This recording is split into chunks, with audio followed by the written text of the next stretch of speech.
Hello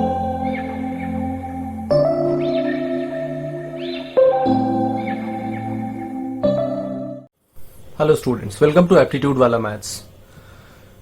हम लोगों ने एंगल्स के बारे में पिछले वीडियो में थोड़ा डिस्कस किया था। अलग अलग टाइप के एंगल्स क्या होते हैं, थोड़े प्रॉपर्टीज एंगल बाइसेक्टर के, ये सब हम लोगों ने डिस्कस किया था। सिर्फ नॉमेनक्लेचर्स से अभी हम लोग अपने आप को फेमिलियर कर रहे हैं, इससे ज्यादा कुछ भी नहीं है। नॉमेनक्लेचर्स देखें किस किस तरह के टर्म्स टर्मिनोलॉजीज यूज होते हैं ज्योमेट्री में एंगल्स और लाइन से रिलेटेड, वही अभी हम लोग डिस्कस कर रहे हैं। तो नेक्स्ट हमारा आज का डिस्कशन हम लोग शुरू करेंगे। Will begin with lines. Lines के बारे में पहले थोड़ा समझते हैं, लाइंस क्या है। ओके, नाउ हमें ये पता है कि लाइंस जब हम कहते हैं तो हमारा मतलब है स्ट्रेट लाइन से, not any line but straight line. So हमारा मतलब है सिर्फ स्ट्रेट लाइन से। नो, स्ट्रेट लाइन का मतलब ये हुआ एक ऐसा लाइन जो अपना डायरेक्शन चेंज नहीं करता है, जो एक ही डायरेक्शन में मूव करता है, ठीक है, और इसका कोई भी एंड पॉइंट नहीं होता है, दोनों एंड पॉइंट इसका अननोन होता है। सो लाइन को अगर ज्योमेट्रिकली हम डेफिनेशन समझे तो क्या कहते हैं? Straight line is a line which does not change its direction and line is having only one dimension. इसका सिर्फ एक ही डायमेंशन होता है, लेंथ। इसका ना ब्रेड्थ होता है ना हाइट होता है, इसमें सिर्फ लेंथ होती है और कई सारे इन्फिनाइट पॉइंट्स मिला के क्या बनता है? एक स्ट्रेट लाइन बनता है। इसका दोनों एंड पॉइंट आपका अननोन है। तो इसको हम लोग कैसे डिनोट करते हैं? इस लाइन पे दो पॉइंट ले लें अगर सपोज ए और बी, तो इस लाइन को हम लोग कहते हैं लाइन ए बी। लेकिन ए बी पे जो बार रहेगा उसमें दोनों तरफ एरो रहेगा, मतलब इसका दोनों में से कोई भी एंड पॉइंट पता नहीं है। सो दिस इज स्ट्रेट लाइन।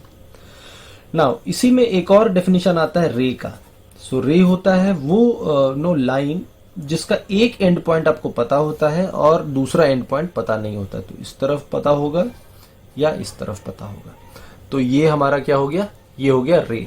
तो सपोज ये पॉइंट ए है और ये पॉइंट सपोज बी है, तो इसको हम कहते हैं रे ए बी। और ए पे इधर साइड एरो नहीं है, इसका मतलब ए पॉइंट एंड पॉइंट है और बी एंड पॉइंट नहीं है, इसके आगे भी है। इसी तरह से सपोज यहाँ पे ए है और यहाँ पे बी है, तो इसको भी हम क्या कहेंगे? ए बी, रे ए बी। बी के आगे भी है तो बी के आगे एरो रहेगा। ए स्टार्टिंग पॉइंट है तो ए पे एरो नहीं रहेगा, तो ये हो गया रे। तो जो उसका जो स्टार्टिंग पॉइंट होता है उसको हम कहते हैं इनिशियल पॉइंट। इनिशियल पॉइंट और स्टार्टिंग पॉइंट ऑफ रे। तो स्टार्टिंग पॉइंट ऑफ रे है ए, यहां भी है A. B is not the end point, B is just any point on this ray. तो ए बी रे में बी पे एरो रहेगा। यहां भी बी के आगे भी है तो बी पे एरो रहेगा। तो ये हो गया रे। और इसी में एक और टर्म यूज होता है जिसे हम कहते हैं लाइन सेगमेंट। सो लाइन सेगमेंट का लेंथ क्या होगा? फाइनाइट हो जाएगा। Line segment is of finite length. तो इसको हम लोग इस तरह से डिनोट करते हैं ए बी। यहाँ पे दोनों एंड पॉइंट पता है और इसको हम लोग लिखते हैं लाइन ए बी इस तरीके से। यहाँ पे एरो नहीं रहेगा, line A B. So this is your line segment. So तीन टर्म्स यहाँ पे हम लोग देखें, line, ray and line segment. Line जिसका लेंथ इन्फिनाइट होगा, इसके दोनों में से कोई भी एंड पॉइंट पता नहीं रहेंगे। रे का लेंथ इन्फिनाइट रहेगा लेकिन एक एंड पॉइंट पता रहेगा। लाइन सेगमेंट का दोनों एंड पॉइंट आपको पता रहेगा। सो लाइन सेगमेंट आपका फाइनाइट लेंथ का होगा, रे और स्ट्रेट लाइन इनफाइनाइट लेंथ का होगा। But normally usually common parallels में हम लोग लाइन सेगमेंट ए बी है ये, बट हम इसको कॉमनली क्वेश्चंस में लिखते हैं अ लाइन ए बी। तो अ लाइन ए बी का मतलब हुआ कि that is actually a line segment and not line, क्योंकि लाइन का लेंथ तो इनफाइनाइट होगा। जब हम इस तरह से लिखते हैं तो इसका मतलब हुआ कि ये फाइनाइट लेंथ का है, बिकॉज एरो नहीं है, ठीक है। So line segment is also sometime referred as line. Line segment को भी लाइन कहते हैं, ये ध्यान में रखना है, ठीक है। ओके, अब ये तो हो गई। अब कुछ और टर्म्स देखते हैं लाइन से रिलेटेड, ठीक है। पहला है bisector of line segment. Bisector of a line segment, किसी भी लाइन सेगमेंट का बाइसेक्टर से क्या मतलब है, ठीक है। तो लाइन सेगमेंट का बाइसेक्टर जैसे नाम से ही एविडेंट है, बहुत क्लियर है कि एक ऐसा लाइन जो किसी लाइन सेगमेंट को दो इक्वल पार्ट में डिवाइड करेगा, वो क्या है? Bisector of a line segment. जैसे कि if I draw line, okay, A B, line segment A B, and एक ऐसा लाइन एल ड्रॉ करें जो इस लाइन सेगमेंट ए बी को दो इक्वल पार्ट में डिवाइड कर दे। सो P पॉइंट पे, सो हम कहेंगे कि if AP is equal to PB, if AP is equal to PB, then L is bisector of AB. L क्या है? बाइसेक्टर है AB का। तो बस यही ध्यान में रखना है कि लाइन सेगमेंट को दो इक्वल पार्ट में डिवाइड करता हुआ कोई भी लाइन क्या कहलाएगा? बाइसेक्टर। नाउ किसी भी लाइन पे कितने लाइन सेगमेंट हम लोग ड्रॉ कर सकते हैं? सपोज ये लाइन सेगमेंट AB है, अब पूछा जाए कि इस पे कितने सारे लाइन सेगमेंट ड्रॉ किए जा सकते हैं, कितने सारे बाइसेक्टर ड्रॉ किए जा सकते हैं, सॉरी। तो अगर इसका मिड पॉइंट सपोज C है, तो C से पास करता हुआ कोई भी लाइन, C से पास करता हुआ कोई भी लाइन क्या होगा? AB का बाइसेक्टर होगा। तो हम कह सकते हैं कि for a given line segment, किसी दिए गए लाइन सेगमेंट के लिए infinite bisectors can be drawn, कई सारे इन्फिनाइट अनगिनत बाइसेक्टर हम ड्रॉ कर सकते हैं। सो हम कहेंगे कि for a given line segment, for a given line segment, infinite numbers of या infinite bisectors can be drawn, bisectors can be drawn, कई सारे bisectors ड्रॉ किए जा सकते हैं। ठीक है, सो this is one more term, ये एक और टर्म है जो हम लोग यहां पे यूज कर रहे हैं, bisector of a line segment. Okay, all right. इसी तरीके से कुछ और टर्म्स देखते हैं। जैसे एक और टर्म आपको मिलेगा, perpendicular on line segment, perpendicular on line segment. ठीक है, so perpendicular on line segment से हमारा क्या मतलब होता है? परपेंडिकुलर ऑन लाइन सेगमेंट से मतलब यह है कि सपोज एक लाइन सेगमेंट है AB। नाउ कोई भी ऐसा लाइन जो इस लाइन से 90 डिग्री बनाएगा वो क्या है? परपेंडिकुलर है। जैसे कि अगर हम लोग ये L1 ले लें, जैसे कुछ भी बना दे, ये L2 ले लें, ये L3 ले लें, ऐसा कुछ भी लाइन ड्रॉ करें जो कि AB से 90 डिग्री बनाता हो, तो हम कह सकते हैं कि ये सारे लाइंस क्या हैं? These are perpendicular on AB।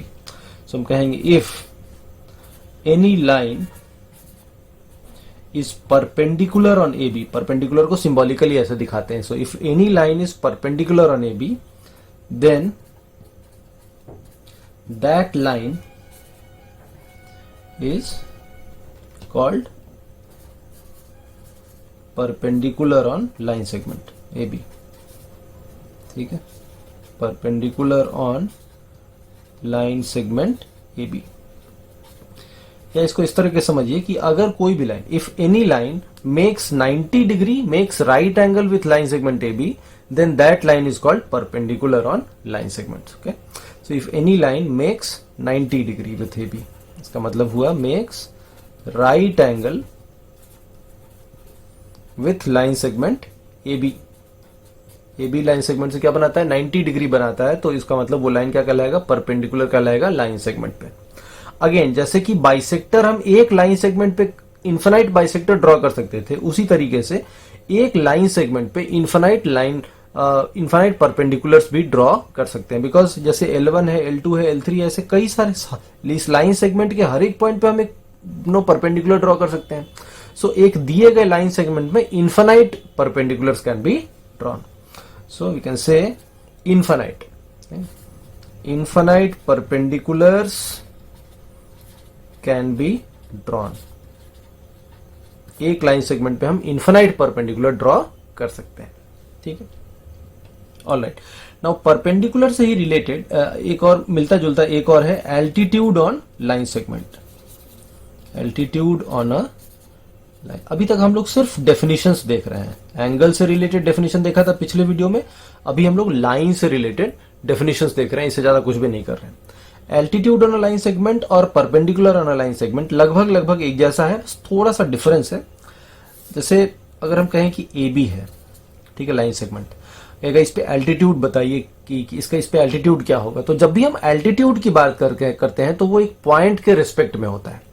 तो हम कहेंगे कि P पॉइंट से एल्टीट्यूड है या Q पॉइंट से एल्टीट्यूड है। तो एल्टीट्यूड जब भी होगा तो that will be with reference to some point. तो हम कहेंगे P पॉइंट से एल्टीट्यूड क्या होगा AB पे? P से परपेंडिकुलर। हम कह सकते हैं कि PM is altitude on AB from point P। इसी तरह से अगर हम यहां से कहें कि QN is altitude on AB from point Q।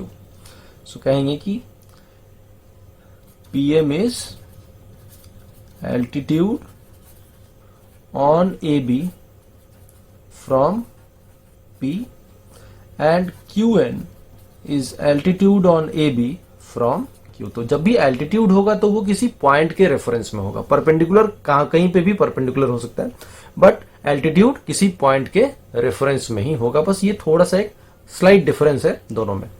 एक और चीज ये समझिएगा कि एल्टीट्यूड हमेशा फाइनाइट लेंथ का होगा। जैसे यहाँ पे परपेंडिकुलर तो इनफाइनाइट लेंथ का भी हो सकता है, ये तो लाइन है L1, इसका लेंथ तो इनफाइनाइट है।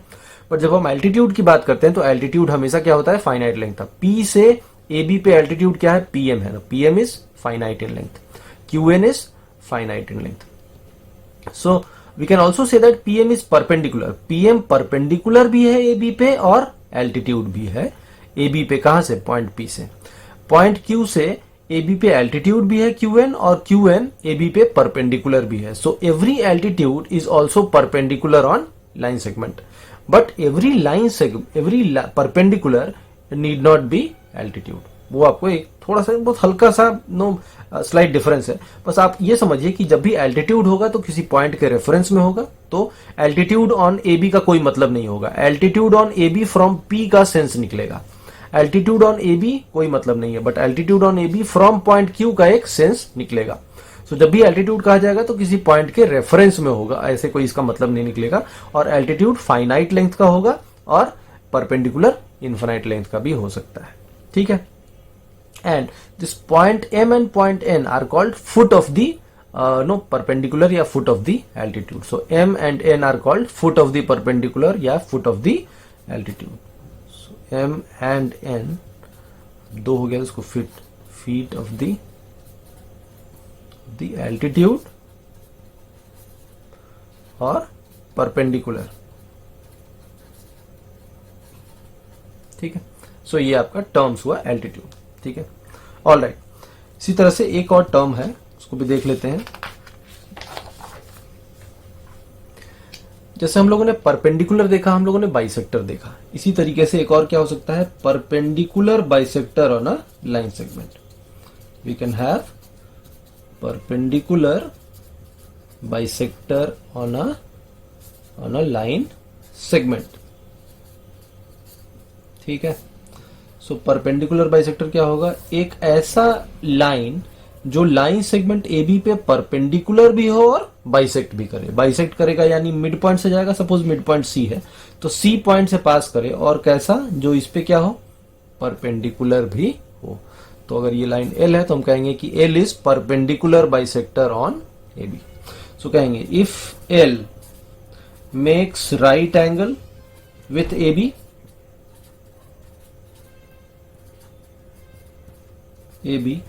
And AC is equal to CB, AC is equal to CB यानी कि C पॉइंट मिड पॉइंट है कहने का मतलब, then L is perpendicular bisector of AB। तो L क्या कहलाएगा, परपेंडिकुलर बाइसेक्टर ऑफ AB कहलाएगा, ठीक है। तो ये हो गया परपेंडिकुलर बाइसेक्टर। तो परपेंडिकुलर्स आप इन्फिनाइट नंबर्स में ड्रॉ कर सकते हैं, बाइसेक्टर्स आप एक लाइन सेगमेंट पे इन्फिनाइट नंबर में ड्रॉ कर सकते हैं, लेकिन परपेंडिकुलर बाइसेक्टर हमेशा क्या होगा, यूनिक होगा। बिकॉज इस लाइन सेगमेंट पे अगर परपेंडिकुलर बाइसेक्टर होगा तो C से पास करेगा, तो C से पास करना चाहिए, एंड C से पास करता हुआ 90 डिग्री पे AB से होगा, यानी कि ऐसा एक ही लाइन हम लोग ड्रॉ कर सकते हैं। सो ये भी कह सकते हैं कि for a given line segment only one perpendicular bisector is possible, ठीक है। सो परपेंडिकुलर बाइसेक्टर हमेशा क्या होता है, यूनिक होता है। Only one perpendicular bisector can be drawn to a line segment. बात समझ में आ रही है, only one perpendicular bisector can be drawn to a line segment. All right, now perpendicular bisector से रिलेटेड एक और प्रॉपर्टी आप समझिए। जैसे सपोज कीजिए this is line AB and एक परपेंडिकुलर बाइसेक्टर ड्रॉ करते हैं ऐसा, ठीक है। L is perpendicular bisector, so ये पॉइंट C है, ये 90 डिग्री है, ठीक है। ऑलराइट, नाउ सिमेट्रिकली आप अगर देखें तो ये बीचों बीच जा रहा है और परपेंडिकुलर है, यानी जैसा इस तरफ है वैसा ही इस तरफ है। इसका मतलब ये हुआ कि इस पे कोई भी पॉइंट लें, सपोज P1 ले लें, P2 ले लें, P3 ले लें, कुछ भी ले लें, P4 ले लें, और यहां से इन दोनों का डिस्टेंस मेजर करें तो ये दोनों डिस्टेंस क्या रहेगा, सेम रहेगा। ये दोनों डिस्टेंस क्या रहेगा, सेम ही आएगा। ये सारे डिस्टेंसेस क्या होंगे, जितना ये है उतना ही ये है, जितना ये उतना ही ये, जितना ये उतना ही ये, जितना ये होगा उतना ही ये होगा। सो सारे डिस्टेंसेस क्या होंगे, सेम होंगे। सो क्यों, क्योंकि सिमेट्रिकल है, जैसा इस तरफ है वैसा इस तरफ है। इस फिगर को आप 180 डिग्री से रोटेट कर दें तो ये ए पॉइंट बी पे चला जाएगा, बी पॉइंट ए पे चला जाएगा। तो इसका मतलब जो ये वाला लाइन है वही ये बन जाएगा, जो ये वाला लाइन है वही ये बन जाएगा। P A will become P B and vice versa, P1B, P2A will become P2B and vice versa, P3A will become P3B and vice versa, like that. So you can say that all the points on perpendicular bisector, all the point on perpendicular bisector is equidistant या are equidistant from both ends of line segment, both ends of line segment। Line segment के दोनों and से distance क्या होगा, equal होगा। तो इस पे कोई भी पॉइंट लेंगे तो दोनों एंड से उसका डिस्टेंस बराबर होगा। तो P1A is equal to P1B, P2A is equal to P2B, P3A is equal to P3B, P4A is equal to P4B and so on. इस तरीके से हम लोग कह सकते हैं। तो ये हो गया परपेंडिकुलर बाइसेक्टर और उससे रिलेटेड एक प्रॉपर्टी। ठीक है, ऑल राइट। नाउ हम लोगों ने एंगल्स में देखा था कई तरह के एंगल्स, जिसमें कि कॉरेस्पॉन्डिंग एंगल भी देखा था, वर्टिकली ऑपोजिट एंगल भी देखा था, ऑल्टरनेट एंगल भी देखा था। तो उससे रिलेटेड एक और प्रॉपर्टी है, एक और कॉन्सेप्ट है जो रिलेटेड है पैरेलल लाइन से। So let us discuss that also, parallel lines. Okay, now parallel lines में हम लोग देखते हैं कि पैरेलल लाइन होता है वो दो लाइन एक ही प्लेन में, दोनों लाइन क्या होना चाहिए, एक ही प्लेन में होना चाहिए, जहां पे दोनों लाइन कभी इंटरसेक्ट नहीं करेगा। So two lines in the same plane, एक ही प्लेन में दो लाइन ऐसा हो जहां दोनों के बीच में कभी भी इंटरसेक्शन पॉसिबल नहीं हो, या हम कहते हैं कि दोनों लाइन के बीच का डिस्टेंस हमेशा क्या रहे, कांस्टेंट रहे, तो उसको हम क्या कहते हैं, parallel lines. So parallel lines are two or more lines, two or more lines in a plane which never intersect, या हम ये कह सकते हैं कि distance between them is constant, distance between them is constant। तो उसे हम क्या कहते हैं, पैरेलल लाइंस कहते हैं। ठीक है, नाउ जब भी आप दो पैरेलल लाइन ड्रॉ करेंगे, तो और उसको एक लाइन ऐसा हो जो इन दोनों पैरेलल लाइन को कट करता हुआ रहे, तो ऐसे लाइन को हम कहते हैं transversal. Such lines are called transversal. So transversal is a line which cuts two or more parallel lines. ठीक है, सो जब दो पैरेलल लाइन को एक ट्रांसवर्सल कट करेगा, तो जैसे मैंने हम लोगों ने पिछले एंगल में देखा था, कई सारे एंगल बनते हैं, एंगल 1, एंगल 2, एंगल 3, एंगल 4। ठीक है, इसी तरह से एंगल 5, एंगल 6, एंगल 7, एंगल 8, इस तरह से कई सारे एंगल बनते हैं। और हम लोगों ने देखा था कि इसमें कई सारे पेयर्स होते हैं, कॉरेस्पॉन्डिंग एंगल का पेयर होता है, ऑल्टरनेट एंगल का पेयर होता है। तो अगर आप देखें कि 1 और 5 कॉरेस्पॉन्डिंग एंगल है, 4 और 8 कॉरेस्पॉन्डिंग एंगल है, 3 और 7 कॉरेस्पॉन्डिंग एंगल है, 2 और 6 भी कॉरेस्पॉन्डिंग एंगल है। ये हम लोगों ने देखा था एंगल्स में पिछले वीडियो में। तो हम कहते हैं कि all pairs of corresponding angles are equal, that is angle 1 is equal to angle 5, angle 4 is equal to angle 8, angle 3 is equal to angle 7 and angle 2 is equal to angle 6। और इसको हम लिख सकते हैं कि corresponding angles are equal, corresponding angles are equal. ठीक है, corresponding angle क्या होगा, इक्वल होगा। ओके, देन एक और चीज हम लोग क्या देखे थे, वर्टिकली ऑपोजिट एंगल। तो जो वर्टिकली ऑपोजिट एंगल तो हमेशा इक्वल होता है, सो एंगल 3 और एंगल 4 इक्वल होगा, ठीक है। एंगल 1 और एंगल 2 इक्वल होगा, एंगल 7 और एंगल 8 इक्वल होगा, एंड एंगल 5 और एंगल 6 भी इक्वल होगा। जब भी दो लाइन इंटरसेक्ट करेगा तो वर्टिकली ऑपोजिट एंगल तो हमेशा इक्वल होता है, और इसको हम क्या कहते हैं, vertically opposite angles are equal.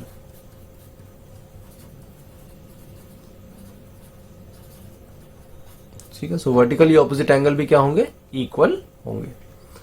Then अगर आप इन दोनों को कंपेयर करें, एंगल 1 5 के बराबर भी है, एंगल 1 2 के बराबर ही है, इसका मतलब 2 और 5 इक्वल होगा, सो 2 और 5 इक्वल हो गया। इसी तरीके से एंगल 3 7 के बराबर है और एंगल 3 4 के बराबर है, देखिए।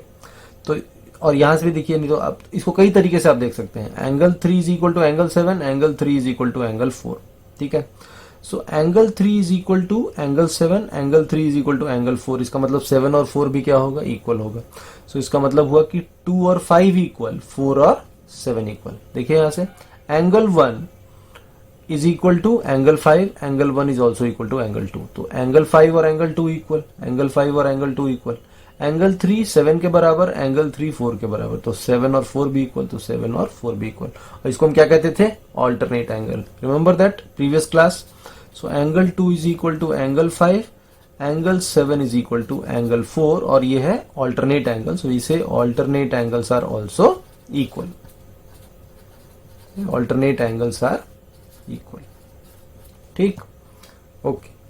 देन हम लोगों ने ये भी देखा था कि angle on one side of a straight line is always 180 degree. कहने का मतलब ये कि अगर आप ऐसे लें, सपोज एक लाइन लें और इस लाइन के सेम साइड में ये कई सारे एंगल बना दें, तो इन सभी एंगल्स का सम कितना होगा, 180 degree. Angle on same side of the straight line is 180 degree, तो इस सारे एंगल्स का सम कितना हो जाएगा, 180 डिग्री। तो सेम चीज अब यहां देखिए, एंगल 1 और एंगल 4 मिला के कितना बना रहा है, 180 डिग्री। सो एंगल 1 और एंगल 4 का सम कितना हो जाएगा, 180 degree. And we also know that angle 1 is equal to angle 5। Angle 1 और एंगल 5 इक्वल है, क्यों, कोरेस्पॉन्डिंग एंगल है। इसका मतलब है कि एंगल 1 एंगल 4 180, यानी कि एंगल 4 और एंगल 5 भी कितना होगा, 180। समझ में आ रहा है। सिमिलरली इन दोनों का सम 180, बिकॉज हाफ सर्कल है 180, और एंगल 4 और एंगल 8 भी इक्वल है। एंगल 4 की जगह एंगल 8 लिख सकते हैं। सो एंगल 1 प्लस एंगल 4 180, तो एंगल 1 प्लस एंगल 8 भी क्या हो जाएगा, 180 डिग्री। याद कैसे रखेंगे, ट्रांसवर्सल के सेम साइड में, या तो राइट हैंड साइड में या लेफ्ट हैंड साइड में। सो ये ट्रांसवर्सल है, इसके इस साइड में अंदर वाले दोनों 4 5 का सम 180, बाहर वाले दोनों का भी सम 180। ट्रांसवर्सल के इस साइड में अंदर वाले दोनों का सम 180, बाहर वाले दोनों का सम भी कितना होगा, 180 होगा। So angle 4 plus angle 5 is equal to angle 1 plus angle 8 is equal to angle 2 plus angle 7 is equal to angle 3 plus angle 6, और ये सभी के सभी क्या होंगे, 180 होंगे। मतलब ये दोनों पेयर सप्लीमेंट्री है, ये भी दोनों पेयर सप्लीमेंट्री है। सप्लीमेंट्री सारे एंगल जो पेयर है वो क्या है, सभी सप्लीमेंट्री एंगल्स हैं, ठीक है। ये भी एक पैरेलल लाइन से रिलेटेड एंगल्स का कॉन्सेप्ट है। एंड इसमें हम ये भी कह सकते हैं कि देखिए एंगल 3 और एंगल 8 भी इक्वल होगा। कैसे, बिकॉज एंगल 3 एंगल 4 के बराबर, एंगल 4 एंगल 7 के बराबर ऑल्टरनेट एंगल, और एंगल 7 एंगल 8 के बराबर वर्टिकली ऑपोजिट एंगल। यानी angle 3 is equal to angle 4 which is equal to angle 7 which is equal to angle 8। So angle 3 and angle 8 are also equal. Similarly angle 1 and angle 6 are also equal.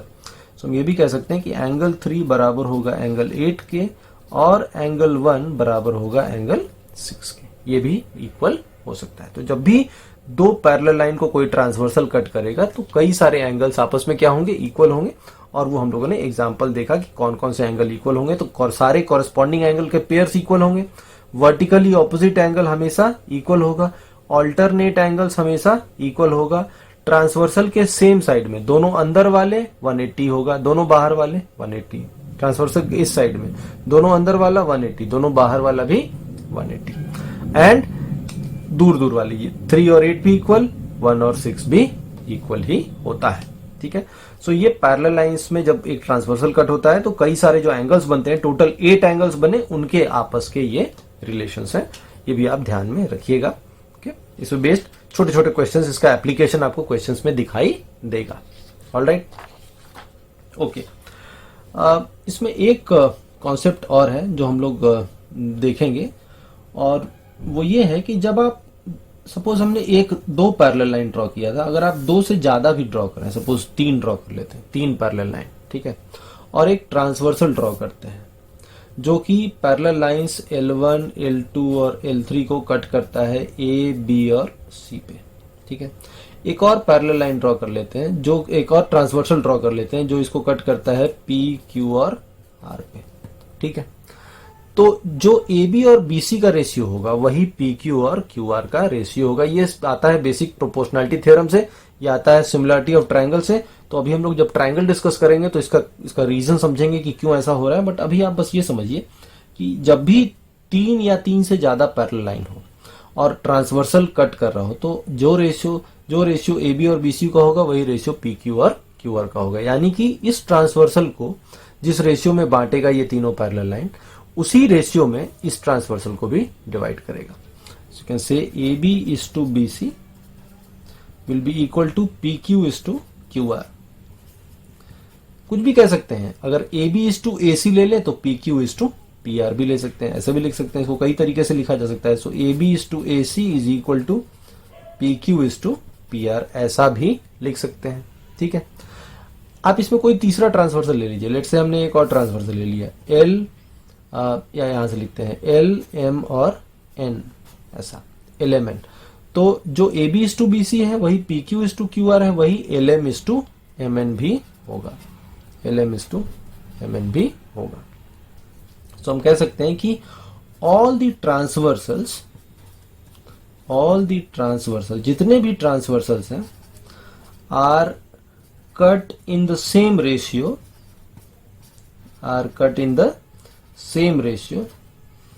by a system of 3 or more parallel lines. तो यहां हमने 3 लिया, 3 से ज्यादा भी आप ले सकते हैं। कितने भी पैरेलल लाइंस ले, इनका जो रेशियो आएगा वो क्या आएगा, सेम आएगा। जैसे मान लीजिए कि अगर हमने यहाँ पे 3 लिया था, अगर सपोज आपने 4 ले लिया, 4 लाइंस, ऐसा 4 पैरेलल लाइन, ठीक है, एक ट्रांसवर्सल दूसरा ट्रांसवर्सल। सपोज ये कट करता है ABCD पे, ये कट करता है PQR और S पे। तो हम कह सकते हैं कि AB is to BC is to CD will be same as PQ is to QR is to RS, ऐसा। सो जब भी आप 2 या 2 से ज्यादा ट्रांसवर्सल 2 या 3 से ज्यादा पैरेलल लाइन ड्रॉ करेंगे, तो और उसमें कई सारे ट्रांसवर्सल ड्रॉ करेंगे, तो सारे ट्रांसवर्सल सेम रेशियो में कट होंगे बाय दीज पैरेलल लाइंस, ठीक है। आई होप आपको समझ में आ रहा होगा क्या कह रहे हैं। तो आज हम लोगों ने पिछले वीडियो में हम लोगों ने एंगल से रिलेटेड कुछ प्रॉपर्टीज डिस्कस किया था। आज हम लोग लाइन से रिलेटेड बहुत ही सिंपल बेसिक एलिमेंट्री प्रॉपर्टीज, लेकिन फिर भी बहुत इंपॉर्टेंट प्रॉपर्टीज डिस्कस किए हैं। तो अभी तक हम लोग सिर्फ एंगल और लाइंस के बेसिक्स डिस्कस किए हैं। अगले वीडियो में हम लोग एंगल और लाइंस से जो भी थोड़े बहुत कॉन्सेप्ट देखे हैं, इन्हीं कॉन्सेप्ट पे बेस्ड छोटे छोटे क्वेश्चंस हम लोग अगले वीडियो में करेंगे। एंड देन हम लोग पहला प्रॉपर ज्योमेट्रिक शेप से शुरुआत करेंगे जो है ट्रायंगल, ठीक है। सो एक क्लास और होगी एंगल और लाइंस की, जिसमें हम लोग थोड़े बहुत क्वेश्चंस देखेंगे, अभी तक जो भी कॉन्सेप्ट देखा उसके ऊपर, and then will start with very important and perhaps the lengthiest topic, that is triangle. Triangle में बहुत सारे कॉन्सेप्ट हैं, सबसे ज्यादा थ्योरम्स एंड प्रॉपर्टीज ट्रायंगल में ही है। तो ट्रायंगल में बहुत टाइम लगेगा, थोड़ा काफी हम लोग क्लासेस करेंगे ट्रायंगल का, आपको सारे कॉन्सेप्ट हम लोग बताएंगे, ठीक है। Thank you all of you.